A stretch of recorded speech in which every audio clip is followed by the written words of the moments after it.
adalah pengertian penyakit HIV atau AIDS. 1.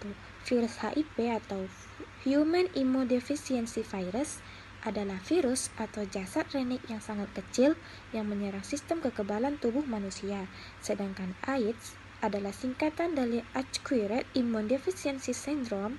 Sindrom yang bahasa Indonesianya adalah sindroma, merupakan kumpulan gejala dan tanda penyakit.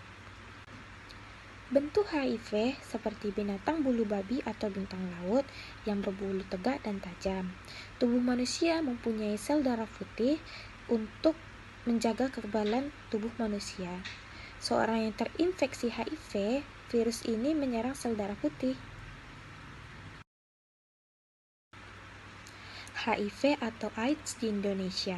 Sejak pertama kali dilaporkan di Indonesia tahun 1987 sampai bulan Maret tahun 2019, kasus HIV AIDS yang telah dilaporkan adalah 461 atau 89,7% dari 514 kabupaten atau kota di seluruh Indonesia.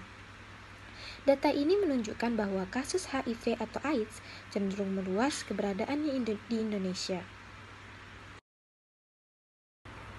Setelah mengenal pengertiannya, sekarang kita juga harus tahu asal-usul HIV dan AIDS.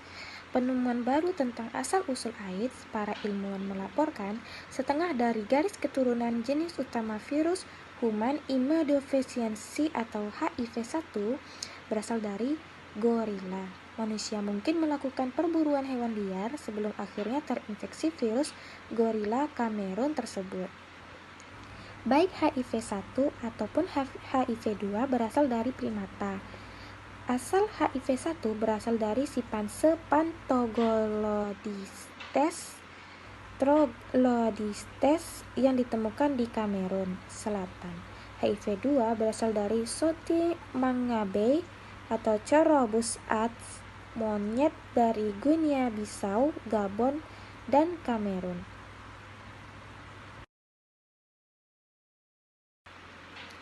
Selanjutnya adalah tahapan-tahapan dari HIV menjadi AIDS.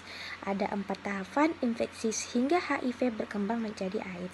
Yang satu, tahap pertama, periode jendela. Dalam tahap pertama, HIV masuk ke tubuh dan akhirnya membentuk antibodi dalam darah. Yang kedua, pada tahap kedua, virus sudah mulai berkembang di dalam tubuh. Tahap ketiga, penderita dipastikan positif HIV dengan sistem kekebalan tubuh yang semakin menurun. Yang keempat, AIDS ini adalah tahap terakhir di mana seseorang positif terhadap AIDS. Bagaimana HIV dan AIDS dalam tubuh manusia? Virus HIV bisa masuk ke dalam tubuh manusia melalui hubungan seksual, air susu ibu atau ASI, jarum suntik, donor darah, serta transplantasi organ. Infeksi HIV menyerang sel CD4 atau sel yang sangat berperan penting dalam sistem kekebalan tubuh manusia. Selanjutnya adalah masa inkubasi HIV ataupun AIDS. Orang yang terkena HIV pada awalnya akan merasa sehat seperti biasa. Hal itu karena masa inkubasi HIV atau masa masuknya virus hingga muncul gejala adalah 5-10 tahun. Bahkan ada yang lebih dari 10 tahun jika daya tahan tubuh sangat baik. Yang pertama adalah masa inkubasi HIV tahap awal. Kebanyakan orang yang terkena HIV tidak menyadari bahwa mereka mengidap virus yang menyerang sistem imun ini. Gejala pada awal masa inkubasi HIV ini memang biasanya baru muncul 2-6 minggu setelah Anda terkena virus. Gejala tersebut meliputi sakit kepala, kelelahan, nyeri otot, radang tenggorokan, kelenjar getah bening membengkak, bercak merah yang tidak gatal biasanya di dada, dan demam. Gejala ini mirip dengan flu. Untuk memastikan bahwa Anda terkena HIV atau bukan, coba ingat apakah Anda pernah melakukan kontak dengan penderita HIV dalam 2-6 minggu belakangan sebelum gejala ini muncul. Kemudian, periksakan diri ke dokter. Yang kedua adalah masa inkubasi HIV tahap kedua atau HIV kronis. Ketika gejala HIV di masa inkubasi awal tidak diobati, Anda memang akan merasa lebih baik karena gejala ini mirip flu. Itu hilang dengan sendirinya. Tetapi justru kondisi itu mencerminkan sistem imun Anda sudah kalah oleh virus HIV. Sehingga kondisi tenang ini disebut juga dengan periode asimptomatis atau infeksi HIV kronis. Meski demikian, belum terlambat jika Anda ingin memulai pengobatan HIV. Yang ketiga adalah masa inkubasi HIV tahap akhir atau AIDS. Ketika Anda mengidap HIV, sangat penting untuk melakukan kontrol ke dokter, karena dokter juga terus memantau level CD4 dalam darah Anda. Ketika level CD4 berada di bawah 200 sel per milimeter kubik darah, maka itu adalah pertanda Anda tengah memasuki masa inkubasi HIV tahap akhir atau AIDS. Kadangkala AIDS juga bisa diketahui dengan membaca gejala fisik yang Anda rasakan. Misalnya adalah demam tinggi dengan suhu di atas 37,8 derajat Celcius yang tidak sembuh-sembuh, berat badan turun drastis, menggigil disertai keringat dingin, sakit kepala yang tidak mereda, muncul bercak putih pada mulut, rasa kebas di area kemaluan atau anus, kelelahan yang parah, bercak yang bisa berwarna pink, merah, ungu ataupun coklat, batuk terus-menerus dan susah bernapas, mudah lupa, pneumonia. Selanjutnya adalah gejala awal terinfeksi HIV ataupun AIDS. Seperti yang sudah saya jelaskan tadi, di fase pertama terdapat gejala-gejala yang bisa kita lihat apabila kita terinfeksi HIV. Yang pertama adalah sariawan, sakit kepala, kelelahan, radang tenggorokan, hilangnya nafsu makan, nyeri otot, ruam, pembekakan kelenjar getah bening, dan berkeringat. Selanjutnya adalah kelompok yang berisiko tertular penyakit HIV ataupun AIDS. Siapa saja dari kalangan usia, ras, jenis kelamin, atau orientasi seksual dapat terinfeksi HIV. Namun berikut ini merupakan kelompok orang yang berisiko tinggi terkenanya HIV. Yang pertama adalah orang yang melakukan hubungan intim tanpa menggunakan pengaman. Yang kedua, orang yang terkena infeksi menular seksual lainnya. Banyak IMS akan menghasilkan luka terbuka pada alat kelamin. Luka ini dapat menjadi pintu masuk bagi virus HIV untuk memasuki tubuhmu.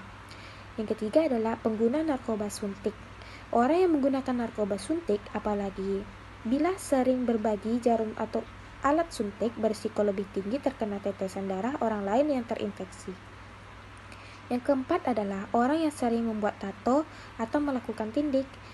Mengingat jarum suntik dapat menjadi media penularan virus, jadi bila kamu ingin membuat tato atau melakukan tindik, pastikan jarum suntik yang digunakan steril. Yang kelima adalah orang yang berhubungan seksual dengan pengguna narkoba suntik. Karena narkoba suntik berisiko tinggi terkena HIV, maka berhubungan seksual dengannya pun dapat meningkatkan risiko kamu untuk terkena HIV. Selanjutnya adalah pencegahan HIV ataupun AIDS. 1. Waspada akan setiap jalur penularannya. Bentuk pencegahan HIV AIDS yang paling utama adalah dengan mengetahui cara penularan HIV ataupun AIDS. HIV dapat pula ditularkan melalui kontak darah dengan darah dan kontak langsung antara selaput lendir maupun luka yang terbuka dengan cairan tubuh seperti ASI, air mani atau cairan vagina yang terinfeksi, misalnya mulut, hidung, vagina, dan rektum. Pada intinya, penularan penyakit HIV disebabkan karena adanya pertukaran cairan tubuh antara orang yang terinfeksi dengan orang yang sehat. Yang kedua adalah hindari kontak langsung dengan cairan yang terinfeksi HIV. Yang ketiga, mewaspadai gejala untuk pencegahan HIV. Upaya pencegahan HIV/AIDS selanjutnya yang bisa dilakukan adalah dengan mengenali gejala HIV atau tanda penyakit yang muncul. Karena sering ditulis sebagai suatu kesatuan seperti HIV atau AIDS, banyak orang yang menganggap keduanya sama, padahal HIV dan AIDS adalah kondisi yang berbeda. HIV adalah virus yang menyerang sistem kekebalan tubuh manusia, sedangkan AIDS bisa dikatakan sebagai tahap akhir dari penyakit HIV kronis. Sementara itu, kita akan membahas lagi gejala-gejala dari HIV. Yang pertama adalah badan pegal-pegal, demam, badan lemas dan tidak bertenaga, sakit tenggorokan, ada luka di sekitar mulut yang mirip sariawan, ruam kemerahan kulit tapi tidak terasa gatal, diare, kelenjar getah bening bengkak, sering keringatan terutama di malam hari.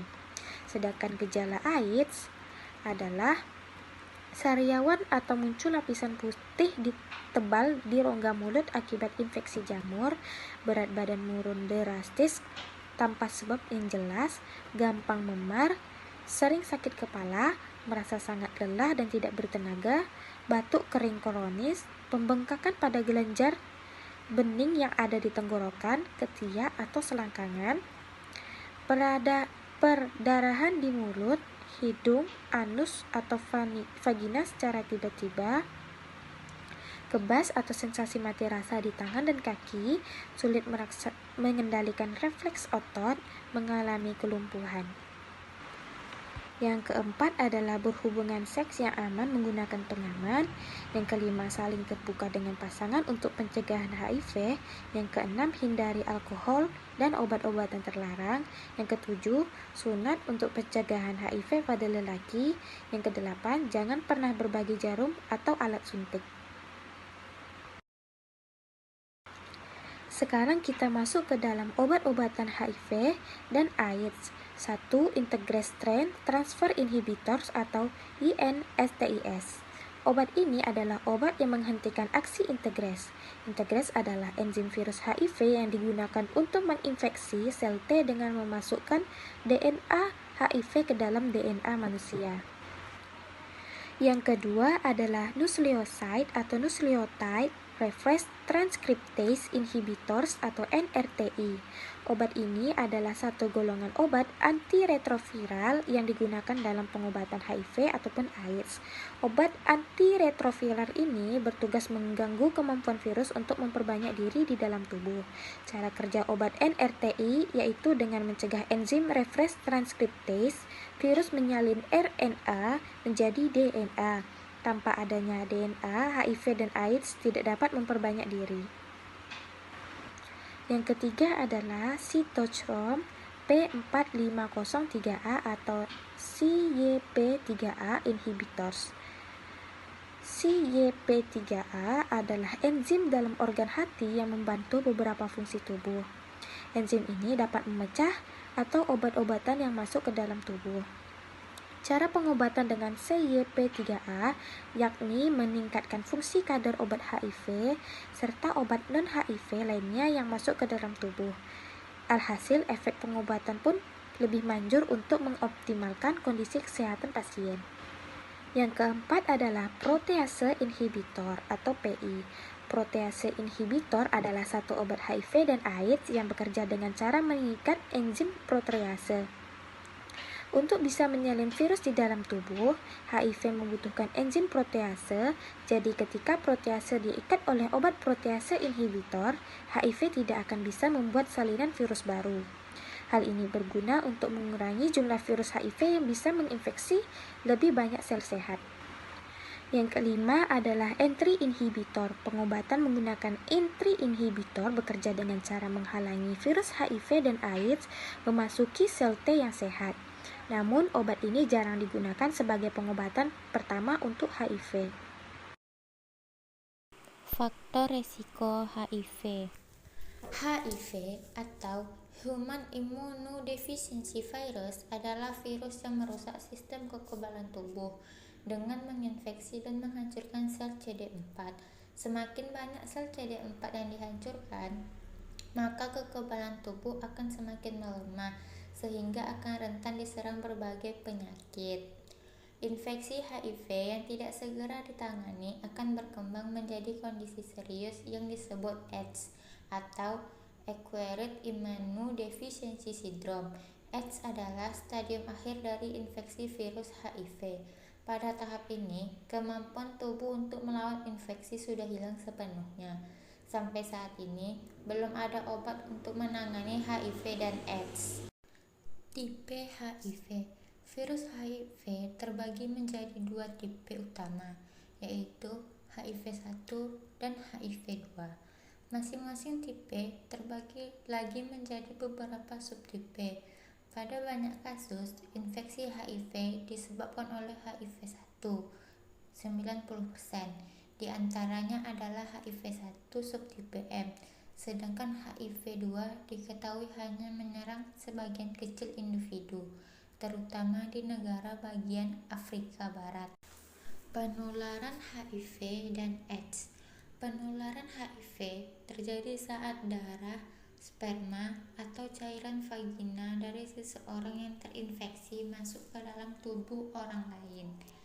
Hal ini dapat terjadi melalui berbagai cara, antara lain hubungan seks, berbagi jarum suntik, dan transfusi darah. Selain melalui berbagai cara tersebut, HIV juga bisa menular dari ibu hamil ke janin yang dikandungnya. Penularan virus HIV pada anak juga dapat terjadi pada proses melahirkan atau melalui air susu ibu saat proses menyusui.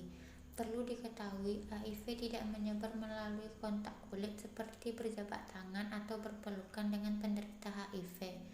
Penularan juga tidak terjadi melalui ludah, kecuali bila penderita mengalami sariawan, gusi berdarah, atau terdapat luka terbuka di mulut. Faktor resiko AIDS. HIV bisa menginfeksi semua orang dari segala usia. Akan tetapi, resiko tertular HIV lebih tinggi pada pria yang tidak disunat, baik pria heteroseksual atau lelaki seks lelaki. Resiko tertular HIV juga lebih tinggi pada individu dengan sejumlah faktor, diantaranya hubungan seks tanpa mengenakan kondom, menderita infeksi menular seksual, dan berbagi suntikan. Gejala HIV dan AIDS. Gejala HIV dibagi dalam beberapa tahap, yaitu gejala tahap infeksi akut, bisa ringan hingga berat, dan dapat berlangsung hingga beberapa minggu, yang meliputi demam hingga menggigil, muncul ruam di kulit, muntah, nyeri pada sendi dan otot, sakit kepala dan perut, sakit tenggorokan dan sariawan, dan pembengkakan kelenjar getah bening. Diagnosis HIV dan AIDS. Untuk memastikan apakah pasien terinfeksi HIV, maka harus dilakukan tes HIV. Screening dilakukan dengan mengambil sampel darah atau urin pasien untuk diteliti di laboratorium. Jenis screening untuk mendeteksi HIV adalah tes body dan tes antigen. Bila screening menunjukkan pasien terinfeksi HIV atau HIV positif, maka pasien perlu menjalani tes selanjutnya. Sama seperti screening, tes ini dilakukan dengan mengambil sampel darah pasien untuk diteliti di laboratorium. Beberapa tes tersebut antara lain hitung sel CD4, pemeriksaan viral load, dan tes resistensi atau kekebalan terhadap obat. Pencegahan HIV dan AIDS. Sampai saat ini belum ada vaksin yang dapat mencegah infeksi HIV. Meskipun demikian, infeksi dapat dicegah dengan beberapa langkah berikut. Hindari berhubungan seks dengan lebih dari satu pasangan. Beritahu pasangan bila Anda positif HIV.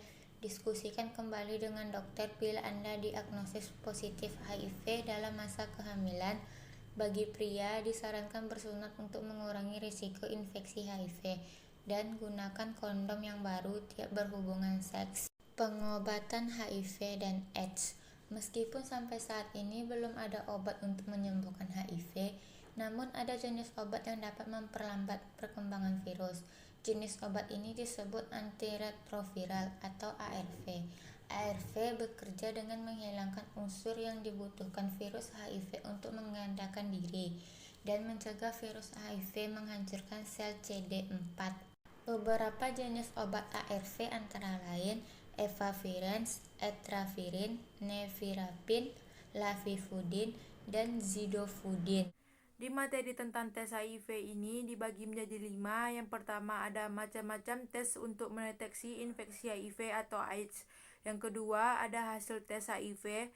Yang ketiga ada penerapan tes HIV. Yang keempat ada manfaat tes HIV. Yang kelima atau yang terakhir ada persyaratan tes HIV. Masuk kita di materi yang pertama, yaitu macam-macam tes untuk mendeteksi infeksi HIV atau AIDS. Sebelum kita masuk di macam-macam tesnya, saya akan menjelaskan tentang pengertian tes HIV. Tes HIV adalah prosedur pemeriksaan yang dilakukan untuk mendeteksi infeksi HIV pada tubuh pasien. Dengan terdeteksinya HIV, selain bermanfaat bagi dirinya sendiri, individu tersebut juga bisa lebih berhati-hati agar tidak menyebarkan HIV kepada orang lain. Tes HIV memiliki beberapa fungsi penting, antara lain untuk mencegah penyebaran HIV, mendeteksi HIV sejak dini, serta mendeteksi darah, produk darah, atau organ dari pendonor darah sebelum diberikan kepada pasien lain. Dengan deteksi sejak dini, maka pengobatan menjadi lebih cepat serta resiko penularan virus dapat diturunkan. Ada 3 jenis utama tes HIV, yaitu yang pertama ada tes antibodi, yaitu jenis pemeriksaan untuk mendeteksi antibodi HIV dalam darah. Antibodi HIV adalah protein yang diproduksi tubuh sebagai respon terhadap infeksi HIV. Tes antibodi terdiri atas beberapa jenis, antara lain yaitu ada ELISA. ELISA merupakan tes HIV yang umumnya digunakan sebagai langkah awal untuk mendeteksi antibodi HIV.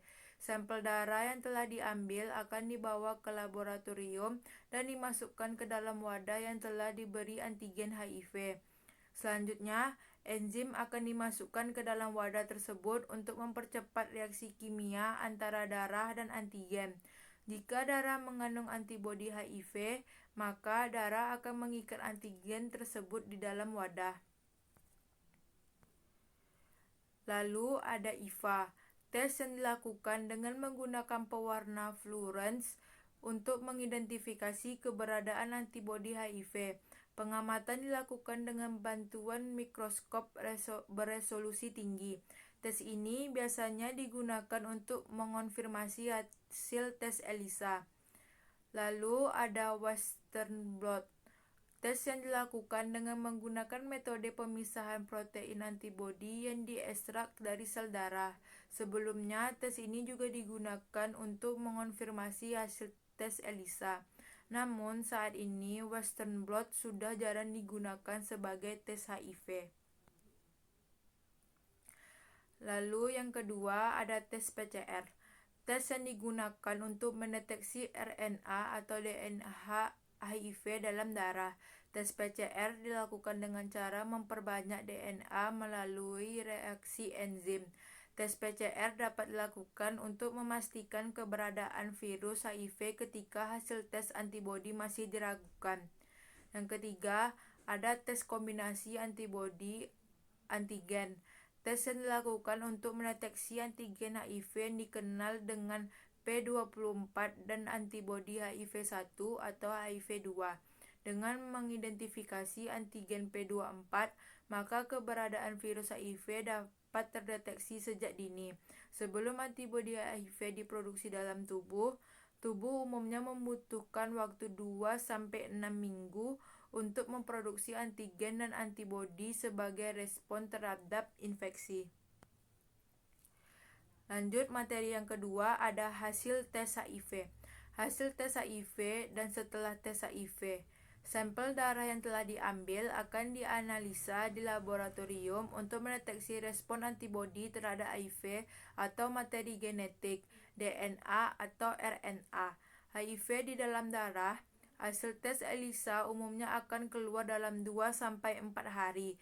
Hasil tes Western blot atau IVA membutuhkan waktu 1-2 minggu, sedangkan hasil tes PCR membutuhkan waktu yang sangat lama, sekitaran 2-6 minggu. Ada beberapa jenis tes HIV, yaitu yang pertama ada normal atau negatif.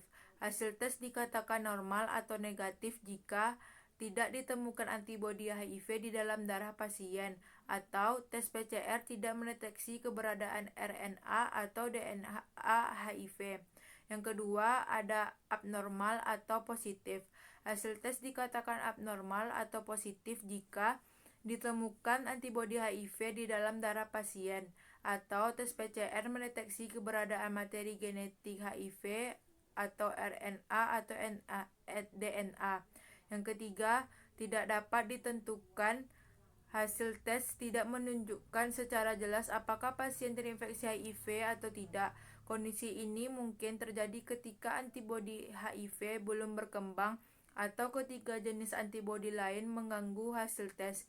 Jika ini terjadi, tes PCR dapat dilakukan untuk melihat keberadaan virus.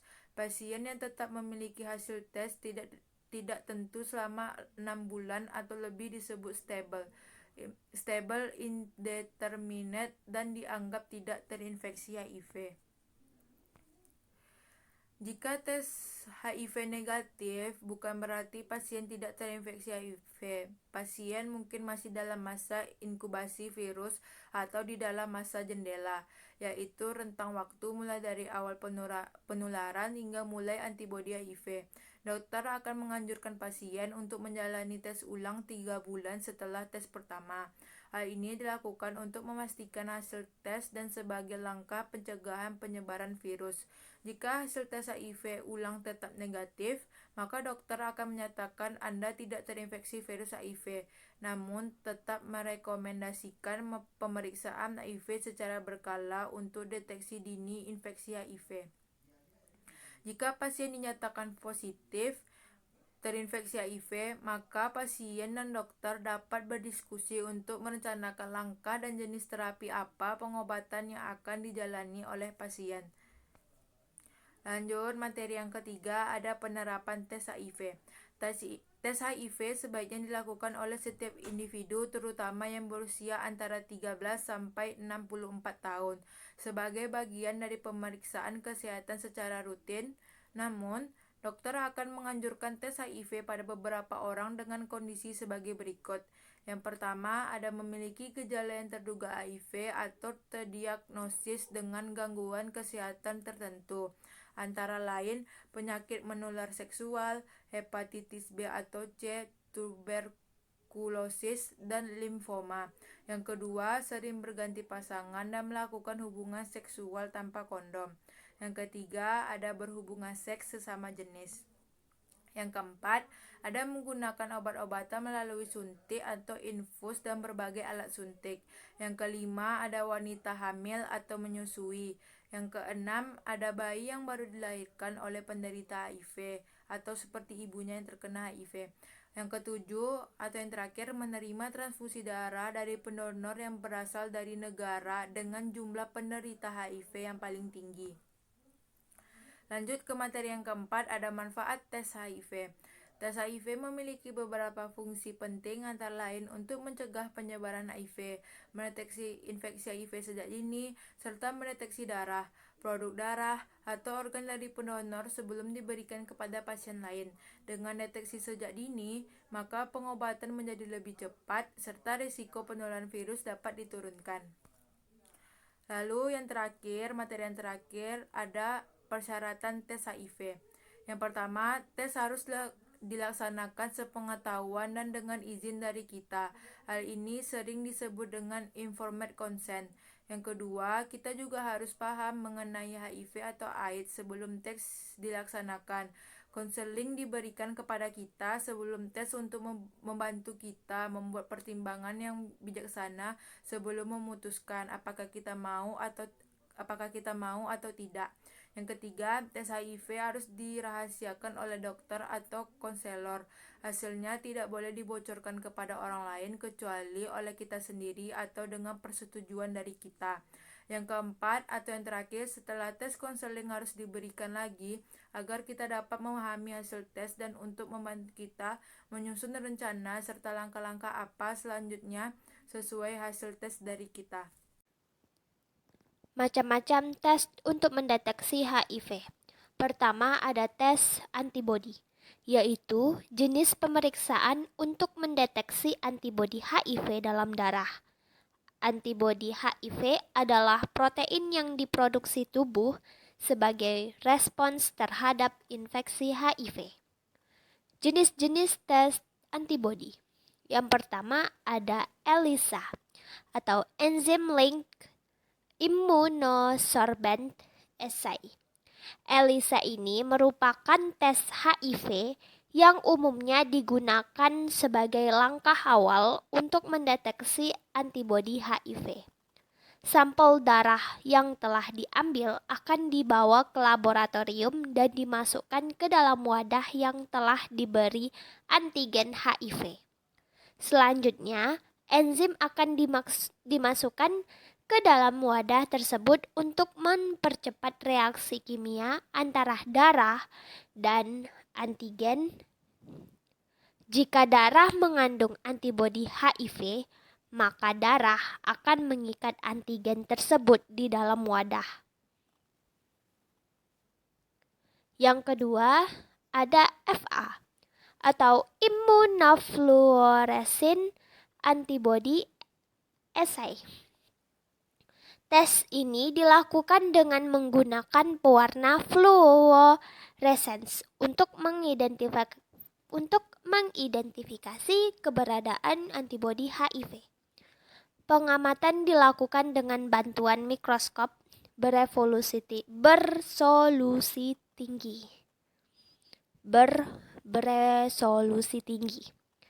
Tes ini biasanya digunakan untuk mengonfirmasi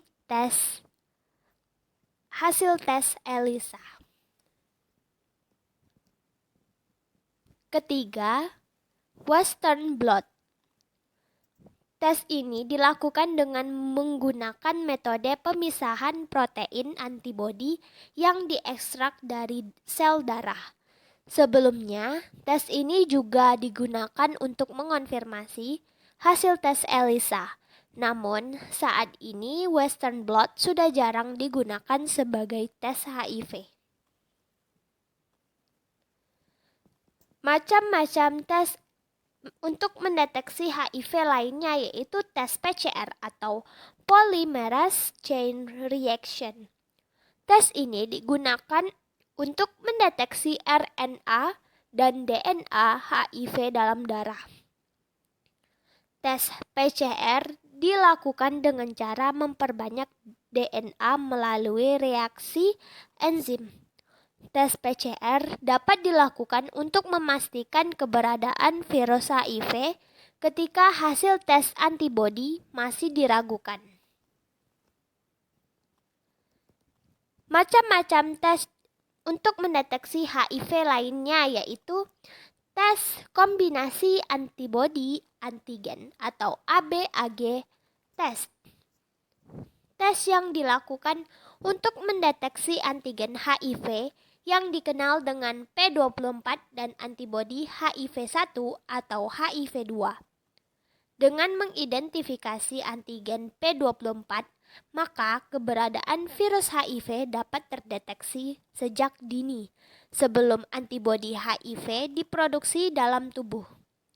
Tubuh umumnya membutuhkan waktu 2-6 minggu untuk memproduksi antigen dan antibodi sebagai respons terhadap infeksi.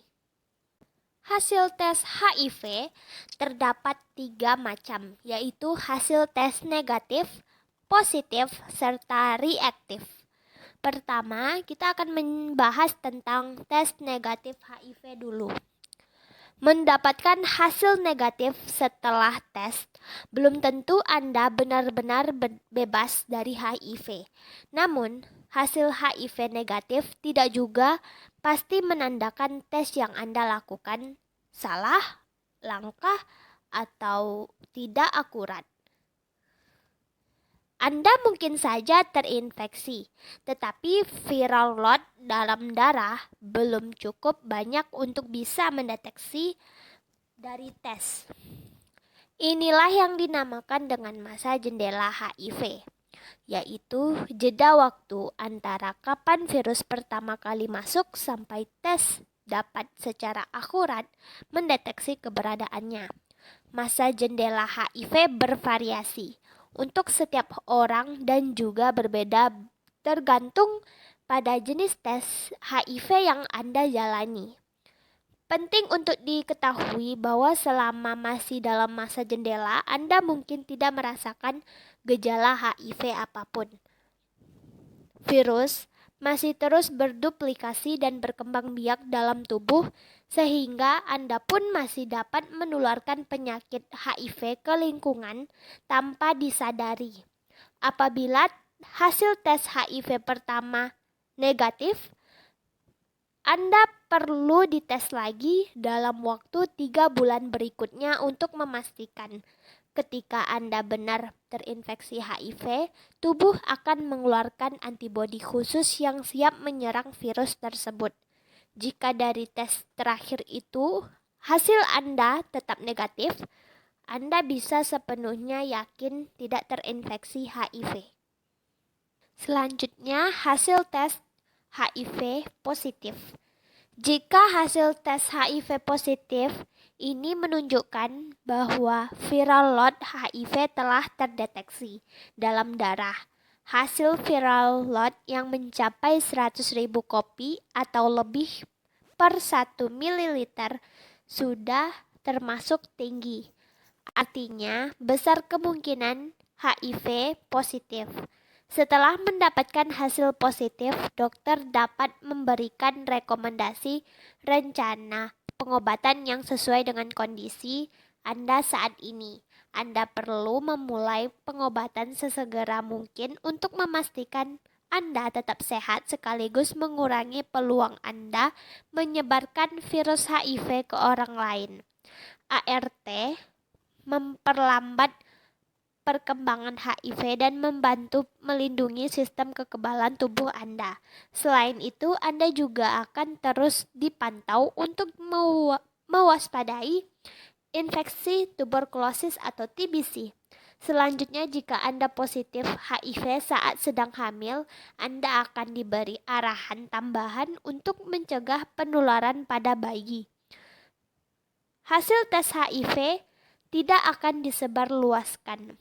Dokumen tes bersifat pribadi dan hanya bisa diakses oleh Anda yang terkena dan tim dokter yang akan terlibat dalam pengobatan. Ketiga, hasil tes reaktif. Hasil tes yang reaktif adalah hasil positif yang mungkin perlu dikonfirmasi ulang dengan tes tambahan sebelum didiagnosis akhir dapat ditegakkan. Diagnosis Anda positif HIV atau tidak akan diresmikan sampai hasil dari tes darah HIV lanjutan keluar dan diterima oleh dokter. Pada tahap ini sangat penting untuk mengikuti saran dari dokter untuk memantau gejala HIV dan mencegah infeksi virus tersebut. Penerapan tes HIV. Yang pertama, lengan atas pasien akan diikat dengan tali elastis untuk membendung aliran darah, sehingga pembuluh darah di bawah ikatan membesar dan akan lebih mudah menusuk jarum ke pembuluh darah vena. Kedua, area kulit yang akan ditusuk jarum dibersihkan dengan alkohol. Ketiga, dokter akan menusukkan ujung jarum ke dalam vena dan memasang tabung pada ujung lainnya. Kemudian darah akan terisi ke dalam tabung. Setelah jumlah darah yang diambil cukup, dokter akan melepaskan tali elastis dari lengan pasien. Kelima, kapas atau kain basah beralkohol digunakan untuk menekan area suntikan ketika jarum dilepas. Keenam, dokter akan menutup area suntikan dengan perban atau plester luka. Pada penerapan tes HIV kali ini merupakan penerapan tes pada pengambilan sampel darah. Manfaat tes HIV. Yang pertama, untuk mencegah penyebaran HIV tentunya. Kedua, mendeteksi infeksi HIV sejak dini, serta mendeteksi produk darah atau organ dari pendonor sebelum diberikan kepada pasien lain. Persyaratan tes HIV.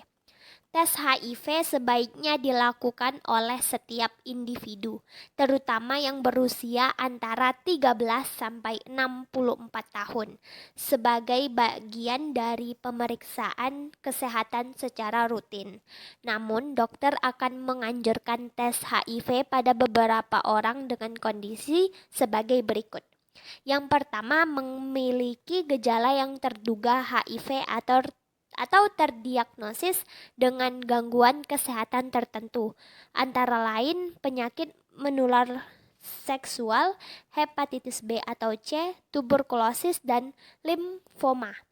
Yang kedua, sering berganti pasangan dan melakukan hubungan seksual tanpa kondom.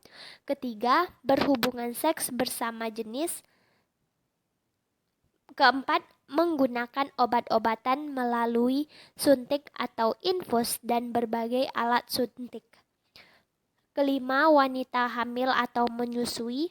Keenam, bayi yang baru dilahirkan oleh wanita penderita HIV. Ketujuh, menerima transfusi darah dari pendonor yang berasal dari negara dengan jumlah penderita HIV yang tinggi. Dokter akan menganjurkan pasien yang berisiko tinggi terhadap HIV untuk menjalani tes HIV tiap setahun sekali secara rutin. Untuk pasien yang diduga terpapar virus HIV, tes sebaiknya dilakukan pada 6 minggu, 3 bulan, dan 6 bulan sejak pertama kali terpapar virus. Salam sejahtera untuk kita semua. Perkenalkan, nama saya Nurliana Pasaribu dari kelas 11 II1. Di sini saya akan menjelaskan 3 pencegahan HIV/AIDS. Yang pertama, pencegahan penularan melalui hubungan seksual. Yang kedua, pencegahan penularan melalui darah. Dan yang ketiga, pencegahan penularan dari ibu kepada anak. Kita langsung membahas pencegahan penularan melalui hubungan seksual. Yang pertama, kita bisa mencegah itu bila kita berhubungan seks. Itu dilakukan hendaknya dengan satu orang saja. Sebaiknya kita menghindari cara kita yang biasanya berganti-ganti pasangan. Kita harus menghindari itu karena semakin banyak jumlah pasangan yang melakukan hubungan seks tersebut, maka semakin besar resiko terkena penyakit menular ini. Sebaiknya juga tidak berhubungan seksual dengan seorang yang sering berganti pasangan, karena kita nggak tahu riwayat seksualnya itu seperti apa. Jadi hendaknya kita menghindari cara berganti-ganti pasangan tersebut. Nah, yang kedua itu saat berhubungan intim ini ada baiknya laki-laki atau pasangan itu menggunakan kondom. Nah, kondom yang sering digunakan itu kondom lateks. Nah, itu digunakan tiap kali berhubungan seks. Memang penggunaannya ini tidak dapat mencegah penularan penyakit itu seutuhnya. Namun akan sangat efektif jika pemakaiannya benar. Nah, yang ketiga, kita melakukan vaksinasi. Ada beberapa penyakit menular yang dapat dicegah dengan cara pemberian vaksinasi dewasa. Misalnya itu hepatitis B dan kutil kelamin serta kanker serviks yang disebabkan oleh human papillomavirus atau HPV. Nah, bagi anak perempuan itu biasanya vaksinasinya itu berusia 9 sampai 13 tahun itu sudah bisa dilakukan vaksinasi. Nah, yang untuk wanita dewasa berusia 26 tahun bahkan yang belum pernah sama sekali mendapatkan vaksin, itu sangat disarankan untuk melakukannya segera, karena mengingat kanker serviks yang merupakan pembunuh nomor 2 pada wanita. Jadi kita harus melakukan vaksinasi secara dini. Dan yang keempat, jika pada perempuan itu terdapat vaksinasi, sedangkan pada laki-laki itu biasa dilakukan sunat. Sunat pada laki-laki itu sangat terbukti mengurangi risiko laki-laki terkena HIV dari hubungan seksual sebanyak 60%. Dampak positif lainnya adalah sunat ini membantu mencegah penularan herpes, infeksi HPV, dan virus-virus lainnya. Dan yang kelima, kita itu harus menghindari pemakaian narkoba dan alkohol. Karena saat kita di bawah pengaruh narkoba dan alkohol ini, perilaku seksual seseorang itu bisa menjadi lebih sulit untuk dikendalikan. Dan dampaknya serta resiko melakukan hubungan seksual ini sangat beresiko lebih tinggi daripada di luar pengaruh narkoba dan alkohol. Jadi kita harus menghindari narkoba dan alkohol tersebut. Selanjutnya kita akan membahas pencegahan penularan melalui darah. Yaitu yang pertama, saat mendonorkan darah, misalnya kita mau donor darah gitu kan, sebaiknya kita melakukan pengujian yang layak, karena dalam sebagian kasus penularan HIV ini terjadi melalui transfusi darah. Kejadian ini jarang terjadi karena kejadian ini kan penularan HIV ini akan jarang menular karena ada penerapan uji kelayakan donor, termasuk donor darah. Bukan hanya donor darah sih, bisa juga organ-organ atau donor jaringan tubuh yang lain. Dengan pengujian yang layak, penerima donor darah yang kita donorkan memiliki risiko yang lebih rendah untuk terkena HIV. Jadi kalau kita memang benar-benar ingin mendonorkan darah, sebaiknya kita melakukan pengujian yang layak. Dan yang kedua, hindari penggunaan jarum bekas. Saat menyuntikkan obat, saat kita disuntikan itu kena melalui darah terus ke tulang. Nah, saat menyuntikkan obat itu kita sebaiknya menggunakan jarum yang bersiap atau yang belum bekas dipakai. Atau saat misalnya ada seseorang yang ingin membuat tato, itu orang-orang yang sering membuat tato di bagian badannya itu sering terkena HIV karena jarum yang mereka gunakan itu merupakan jarum yang udah bekas dipakai orang. Makanya kalau kita mau menyuntikkan obat atau membuat tato, sebaiknya menggunakan jarum yang steril, yang udah disterilkan, agar resiko terkena atau tertular HIV itu tidak tinggi atau resikonya lebih rendah. Jadi hindari penggunaan jarum bekas. Kita harus menggunakan jarum yang udah disterilkan. Dan untuk yang selanjutnya, pencegahan penularan dari ibu ke anak.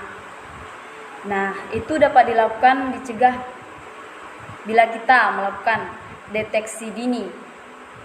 Nah, kita harus melakukan konseling secara sukarela, rahasia, jujur, juga pemeriksaan darah sedini mungkin ya. Dan pemeriksaan darah sedini mungkin itu sangat penting untuk agar kita dapat dideteksi apakah seseorang itu terkena infeksi HIV. Dan jika sudah terdeteksi, jika memang dia terkena HIV, kita atau orang tersebut bisa langsung segera ditangani, terutama bagi wanita pada usia subur. Itu harus dilakukan deteksi dini. Nah, yang kedua, pemberian obat antiretroviral. Nah, memang sampai saat ini belum ada benar-benar bisa yang mengobati atau obat yang benar-benar mengobati HIV, belum ditemukan sampai saat ini. Namun ARV atau ARV adalah pilihan terbaik untuk membantu menekan perkembangan virus HIV dalam tubuh, sehingga tidak muncul masalah kesehatan. Jadi pencegahan yang ditularkan dari ibu ke anak itu bisa juga dilakukan dengan obat antiretroviral, itu harus dikonsumsi. Nah, yang ketiga, jika dia seorang ibu hamil, dia harus segera berkonsultasi atau meminta konseling dengan dokter kandungan untuk menentukan metode persalinan jika seorang ibu tersebut memang positif terkena HIV, agar bayi yang dikandung ibu tersebut tidak terkena atau tertular HIV. Maka dilakukanlah metode persalinan yang benar dengan cara kita konsultasi dengan dokter, apa harus dengan kesar atau persalinan normal. Nah, yang keempat itu, seorang ibu tidak bisa memberikan ASI kepada bayinya jika ibu tersebut terkena HIV. Untuk mencegah penularannya, ibu tersebut tidak bisa memberikan ASI kepada bayinya. Oke, sekian penjelasan dari saya tentang pencegahan penularan HIV/AIDS. Semoga apa yang saya jelaskan bermanfaat dan mudah dipahami. Sekian dari saya, terima kasih.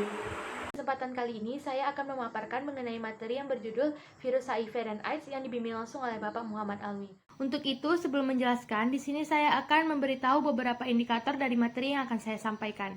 Yang pertama, pengertian HIV dan AIDS. Yang kedua, penyebab penularan HIV. Yang ketiga, perjalanan infeksi dalam tubuh. Dan yang keempat, hal-hal yang tidak menularkan virus HIV.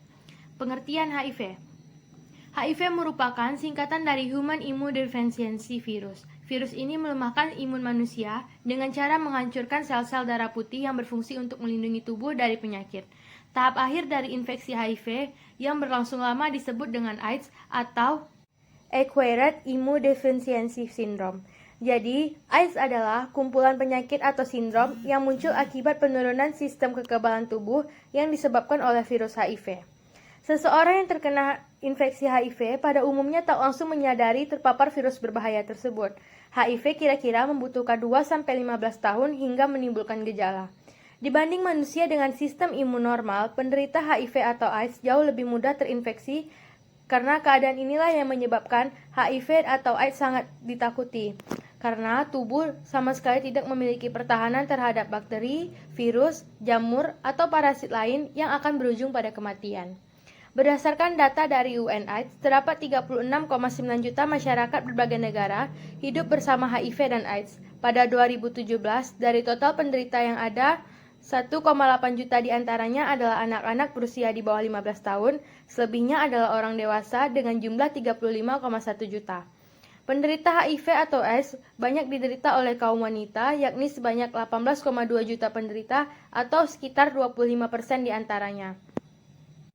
Sekitar 9,9 juta penderita tidak mengetahui bahwa mereka terserang HIV atau bahkan mengidap AIDS. Maka dari itu, sangat dianjurkan bagi masyarakat yang beresiko tinggi tertular HIV atau AIDS untuk melakukan cek darah sedini mungkin. Lalu selanjutnya, bagaimana cara penularan HIV? HIV dapat menular kepada setiap orang tanpa memandang orientasi seksual, ras, jenis kelamin, maupun usia. Penularan tersebut diteruskan melalui cairan tubuh penderita. Tapi tidak semua cairan tubuh mengandung HIV, melainkan hanya darah, semen, cairan rekum, cairan vagina, dan cairan air susu ibu atau ASI. Lalu, apa aja sih penyebabnya? Yang pertama, terlibat dalam hubungan seksual dengan beberapa pasangan berbeda. Yang kedua, melakukan hubungan seksual dengan pekerja seks atau pemakai obat terlarang. Yang ketiga, menggunakan jarum yang sama ketika menyuntik. biasanya untuk obat terlarang. Dan yang keempat, menggunakan jarum tidak steril untuk tindik atau tato. Yang kelima, memiliki penyakit menular seksual lainnya seperti herpes, gonorrhea atau jamur Chlamydia. Selanjutnya, menerima transfusi darah sebelum tahun 1985, di mana setelah tahun tersebut, semua darah yang disumbangkan harus dilakukan uji HIV secara hati-hati. HIV juga ditularkan dari ibu ke janin selama kehamilan. Melansir dari buku HIV dan AIDS, Pendekatan Biologi Molekuler Klinis dan Sosial edisi 2 2014 oleh Nasronuddin, perjalanan infeksi HIV atau jumlah virus dalam gejala klinis melalui 3 fase ditambah 1 periode. Jadi terdapat 4 tahap. Yang pertama yakni periode masa jendela, yaitu periode di mana pemeriksaan tes antibodi HIV masih menunjukkan hasil negatif walaupun virus sudah masuk ke dalam darah pasien dengan jumlah yang banyak. Periode jendela sangat penting diperhatikan karena pada periode jendela ini pasien sudah mampu dan berpotensial menularkan HIV kepada orang lain. Selanjutnya, fase infeksi akut. Setelah HIV menginfeksi sel target, terjadi proses replikasi yang menghasilkan virus-virus baru atau virion dengan jumlah yang berjuta-juta virion. Virenema dari begitu banyak virion tersebut dapat memicu munculnya sindrom infeksi akut dengan gejala yang mirip penyakit flu atau infeksi monokluosa. Diperkirakan bahwa 50-70% orang yang terinfeksi HIV mengalami sindrom infeksi akut selama 3-6 minggu. Yang ketiga, fase infeksi laten. Pada fase ini jarang ditemukan virion di plasma sehingga jumlah virion di plasma menurun karena sebagian besar virus terakumulasi di kelenjar limfa dan terjadi replikasi di kelenjar limfa. Pada infeksi laten berlangsung sekitar 8-10 tahun atau dapat 3-13 tahun setelah terinfeksi HIV. Gejala ini merupakan tanda awal munculnya infeksi oportunistik. Yang keempat adalah fase infeksi kronis atau AIDS. Pada fase ini terjadi peningkatan jumlah virion secara berlebihan di dalam sirkulasi sistemik. Respon imun tidak mampu meredam jumlah virion yang berlebihan tersebut, sementara limfosit yang tertekan karena intervensi HIV yang kian banyak. Penurunan limfosit ini mengakibatkan sistem imun menurun dan penderita semakin rentan terhadap berbagai penyakit infeksi sekunder. Pada tahap ini, penderita HIV atau AIDS harus segera dibawa ke dokter dan menjalani terapi antiretroviral atau virus HIV yang biasa disebut dengan HRV. Perlu diingat, jika HIV atau AIDS hanya bisa menular melalui air mani, air susu ibu, serta darah. Nah, selanjutnya hal-hal yang sebenarnya tidak menularkan virus HIV. Yang pertama, air liur. Yang kedua, gigitan serangga penghisap darah. Yang ketiga, mengonsumsi makanan yang kurang matang. Yang keempat, virus HIV tidak mampu ditularkan dari binatang. Yang kelima, virus HIV tidak bisa ditularkan melalui berjabat tangan atau berpelukan. Yang keenam, menghirup udara yang sama dengan ODHI tidak dapat menularkan virus HIV dan AIDS. Yang terakhir, menggunakan atau menyentuh barang yang sebelumnya sudah pernah dipegang atau dipakai oleh penderita virus HIV atau AIDS. Selanjutnya, hal-hal yang dapat mencegah penularan virus HIV dan AIDS. Yang pertama, menghindari perilaku seksual yang beresiko. Yang kedua, melakukan pre-exposure prophylaxis atau PrIP. Yang ketiga, menghindari penggunaan jarum bekas. Nah, selanjutnya pengobatan virus HIV dan AIDS. Meskipun sampai saat ini belum ditemukan obat untuk menyembuhkan HIV, tetapi terdapat jenis obat yang mampu memperlambat perkembangan virus. Jenis obat ini disebut dengan antiretroviral atau ARV. ARV bekerja dengan cara menghilangkan unsur yang dibutuhkan virus HIV untuk menggandakan diri dan mencegah virus HIV menghancurkan sel CD4 atau yang biasa kita sebut dengan sel darah putih. Jenis obat ARV memiliki berbagai varian, di antara lain etravirin, efavirin, lamivudin, zidovudin, dan juga nevirapin. Yang pertama, bahaya HIV atau AIDS. Yang kedua, cara penularan HIV atau AIDS. Yang ketiga, cara pencegahan penularan virus. Bahaya HIV atau AIDS. HIV atau AIDS di Indonesia. Berdasarkan data Kementerian Kesehatan Republik Indonesia tentang perkembangan HIV atau AIDS dan penyakit infeksi menular seksual atau PIMS pada triwulan 2 tahun 2020 hingga Juni 2020 menunjukkan bahwa estimasi jumlah orang dengan HIV atau AIDS ODA telah mencapai 543.100 orang. HIV atau Human Immunodeficiency Virus merupakan virus penyebab AIDS. Terdapat dalam cairan tubuh pengidapnya seperti darah, air mani, atau cairan vagina. Pengidap HIV akan tampak sehat sampai HIV menjadi AIDS dalam waktu 5-10 tahun. AIDS atau Acquired Immunodeficiency Syndrome merupakan sindrom yang menurunkan kekebalan tubuh yang disebabkan HIV sehingga tubuh tidak dapat memerangi penyakit. B. Asal-usul penyakit HIV atau AIDS. Pada tahun 1920 diyakini bahwa penyebaran HIV muncul pertama kalinya di Kinshasa, sebuah pusat dan kota terbesar di Republik Demokratik Kongo. Sebenarnya virus HIV ini mulanya pada hewan simpanse dan disebut sebagai simian immunodeficiency virus yang menyebar ke manusia ketika perburuan terjadi di Afrika. Virus mematikan ini dimakan oleh pemburu atau cipratan darah atau cairan dari tubuh simpanse masuk ke tubuh pemburu melalui luka. Lalu mulailah terjadinya transmisi virus SIV pertama antara hewan dan manusia. Setelah menghinggapi tubuh manusia, virus SIV berevolusi menjadi HIV. Penyebaran terjadi melalui para imigran dan perdagangan manusia atau biasa disebut sex trade. Pada tahun 1960-an, virus HIV menyebar dari Afrika ke Haiti dan orang-orang kepulauan Karibia. Penyebaran berikutnya terjadi 1 dekade setelahnya. Virus HIV berpindah dari kepulauan Karibia ke New York City pada sekitar 1970 lalu ke Francisco. Akhirnya virus HIV menyebar ke dunia dari Amerika Serikat lewat penerbangan internasional. Tahapan-tahapan HIV atau AIDS. Yang pertama, stadium awal atau infeksi akut.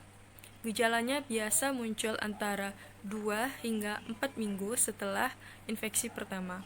Virus akan berkembang biak dengan sangat cepat dan tidak terkendali pada minggu awal tubuh tertular dan terinfeksi virus HIV. Yang kedua, stadium laten klinis atau infeksi kronis. Tahapan ini bisa berlangsung hingga 10 atau 15 tahun.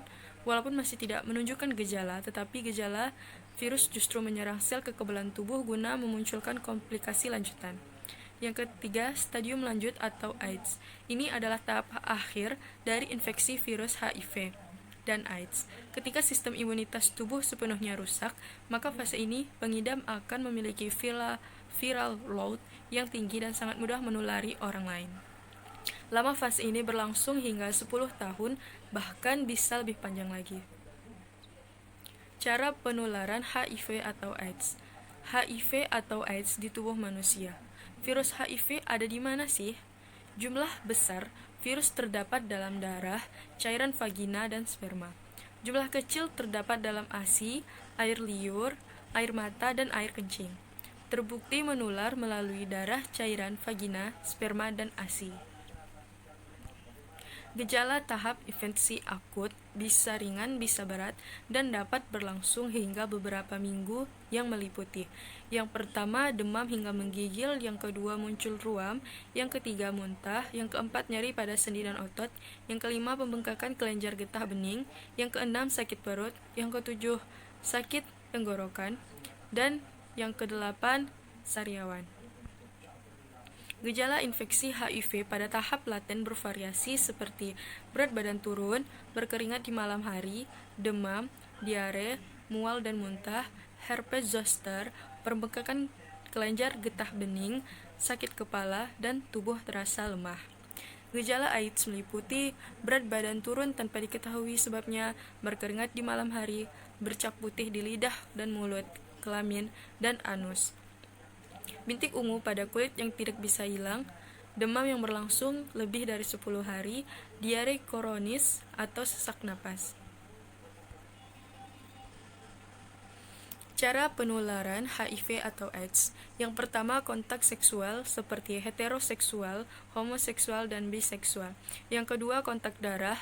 Yang pertama, transfusi. Yang kedua, penggunaan jarum suntik yang berulang seperti akupuntur, tindik, dan tato. Yang ketiga, ibu ke anak seperti proses persalinan atau pemberian ASI. Kontak sosial tidak akan menularkan HIV seperti main komputer, pakai handphone, duduk bersama, makan bersama, dan berjabat tangan.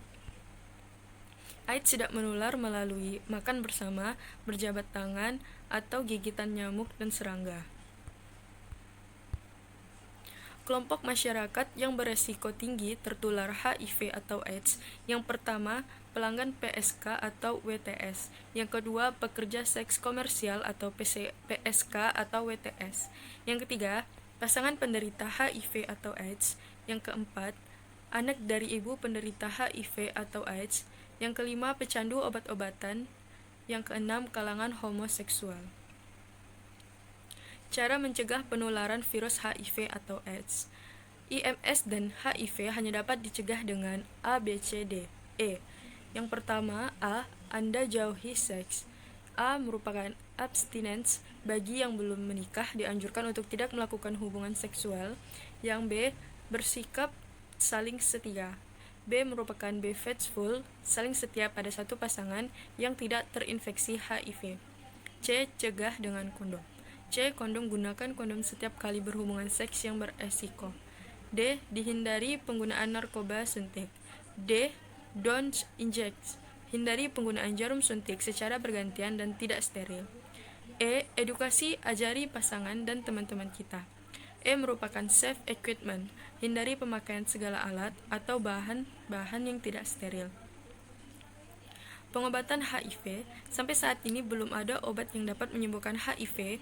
Obat yang sekarang ada yaitu ARF atau antiretroviral yang digunakan sebagai terapi untuk menghambat perkembangbiaknya virus dalam tubuh. Terapi ARF memberi kesempatan pada ODA untuk hidup lebih produktif. Mungkin sekian yang dapat saya sampaikan. Mohon maaf bila ada kesalahan. Assalamualaikum warahmatullahi wabarakatuh.